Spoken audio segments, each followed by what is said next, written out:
యవన కాలంలో అలాగే హెడ్సెట్ పెట్టుకొని ఆ మ్యూజిక్, వర్షిప్ మ్యూజిక్ వింటూ ఆరాధిస్తూ బైక్ ఉండేది కాలేజ్కి, 12 to 13 kilometers.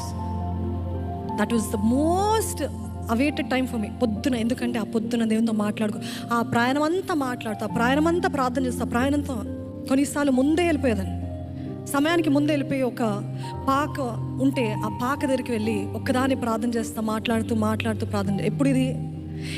ఎప్పుడైతే నేను పాపంలో పడి బుద్ధి వచ్చి రక్షించబడిన తర్వాత నాకు ఇంకేం వద్దు ప్రభా, నువ్వే నాకు చాలని ఆ రీతిగా యవన కాలం అంతా దేవుని పైన ఆధారపడ్డాను.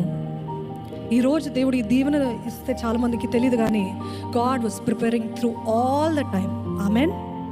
ఈరోజు మీరు దేవుని సన్నిధిలో, లేకపోతే దేవునితో మాట్లాడే సమయము, దేవునితో సమయం గడిపేది, ఇదంతా ఏది కూడా వృధా కాదు. నిన్నటి దినానో మొన్న చెప్పాను, ఇట్ ఈస్ అన్ ఇన్వెస్ట్మెంట్. ఏంటది? పెట్టుబడి. మనము దేవుని సన్నిధిలో చేసే పెట్టుబడి. ఏంటా పెట్టుబడి? నాకు దేవుడు ఇస్తాడని కాదు, నేను I did not know what my future holds, but my heart was always, ఎందుకంటే తెలుసుకున్నాను కదా, దెబ్బతిన్నాను కదా, ప్రేమ ఇంకా అధికమైందంట.